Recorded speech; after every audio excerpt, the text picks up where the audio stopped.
एक बार की बात है। एक गुरु और उनका शिष्य समुद्र किनारे टहल रहे थे। ठंड का माहौल था और बड़ी तेज हवाएं चल रही थी। समुद्र में ऊंची ऊंची लहरें उठ रही थी और ऐसा लग रहा था मानो प्रकृति अपना असली रूप दिखा रही हो।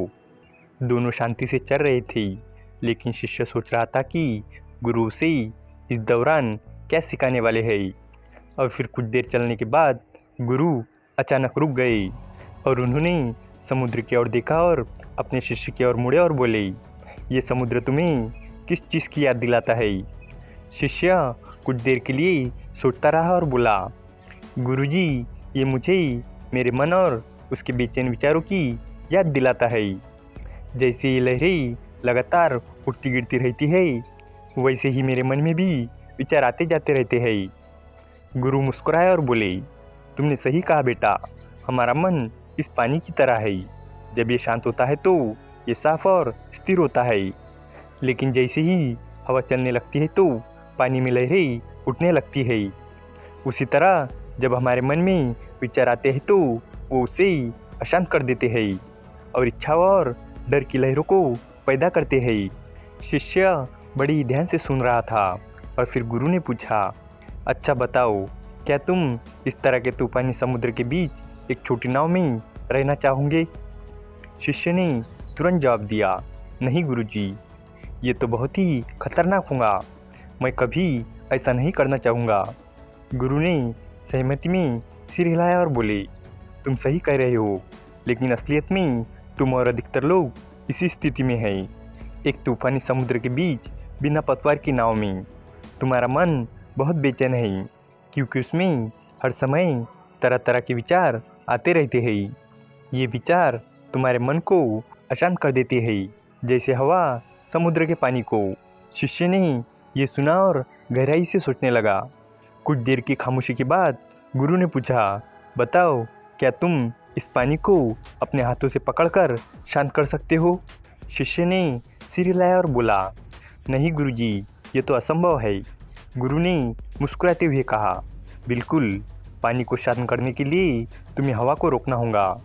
ठीक उसी तरह अगर तुम अपने मन को शांत करना चाहते हो तो तुम्हें अपने विचारों को नियंत्रित करना होगा। तुम्हारे विचार, इच्छाएं और डर उस हवा की तरह है जो तुम्हारे मन को अशांत करते हैं। अगर तुम इन्हें नियंत्रित कर लोगे तो तुम्हारा मन अपने आप शांत हो जाएगा। शिष्य ने गहरी सांस ली और पूछा, गुरुजी, अगर समुद्र हवा को रोके तो क्या लहरें बनना बंद हो जाएंगी?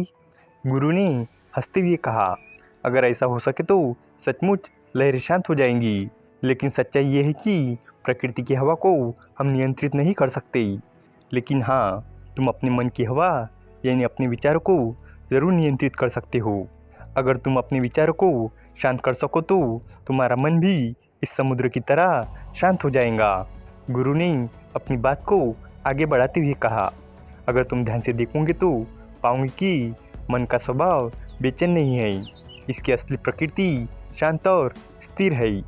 लेकिन जैसे हवा समुद्र में लहरें पैदा करती है, वैसे हमारे विचार हमारे मन को अशांत कर देते हैं। ये विचार इच्छाओं, डर, लालच और जलन जैसी भावनाएं पैदा करते हैं और यही भावनाएं हमारे मन को और अधिक अशांत कर देती है। शिष्य ने सिर हिलाया और पूछा, गुरुजी, क्या विचारों को नियंत्रित करना संभव है? गुरु ने जवाब दिया, ये तो बहुत मुश्किल लगता है, लेकिन असंभव भी नहीं है। साइंटिस्ट कहते हैं कि एक इंसान के मन में एक दिन में करीब 60,000 विचार आते हैं। अब ज़रा सोचो, इतने सारे विचारों को नियंत्रित करना कितना मुश्किल हो सकता है। ये विचार 3 तरह के होते हैं।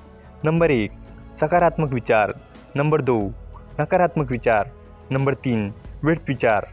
शिष्य ने उत्सुकता से पूछा, गुरुजी, सकारात्मक और नकारात्मक विचारों के बारे में तो मैंने सुना है, लेकिन ये व्यर्थ विचार क्या है? गुरु ने उत्तर दिया, व्यर्थ विचार वो होते हैं जिनका हमारे जीवन में कोई उद्देश्य नहीं होता। ये ऐसे विचार होते हैं जो ना तो तुम्हारे जीवन में कोई सुधार लाते हैं और ना ही तुम्हें किसी समस्या का समाधान देते हैं। ये इस तरह होते हैं, क्या हो सकता है या क्या होना चाहिए। और सबसे चौंकाने वाली बात यह है कि हमारे अधिकतर विचार व्यर्थ ही होते हैं। शिष्य ने हैरानी में पूछा, गुरुजी, क्या आप इसका कोई उदाहरण दे सकते हो? और फिर गुरु ने कहा, मान लो कि तुम एक अखबार पढ़ रहे हो जिसमें बेरोजगारी बढ़ने की खबर छपी है। शुरुआत में तुम सिर्फ खबर पढ़ते हो, लेकिन फिर तुम्हारे मन में एक विचार आता है, अगर मैं बेरोजगार हो गया तो क्या होगा? अब ये एक व्यर्थ विचार है, लेकिन ये यही नहीं रुकता। इसके बाद तुम्हारे मन में दूसरा विचार आता है, अगर मैं बेरोजगार हो गया तो मैं अपने घर का खर्च कैसे चलाऊंगा? मैं अपनी किस्तें कैसे भरूंगा? अगर मैं घर नहीं चला पाया तो मुझे घर से निकाल दिया जाएगा और फिर मैं सड़क पर आ जाऊंगा और शायद फिर मुझे भीख मांगनी होगी।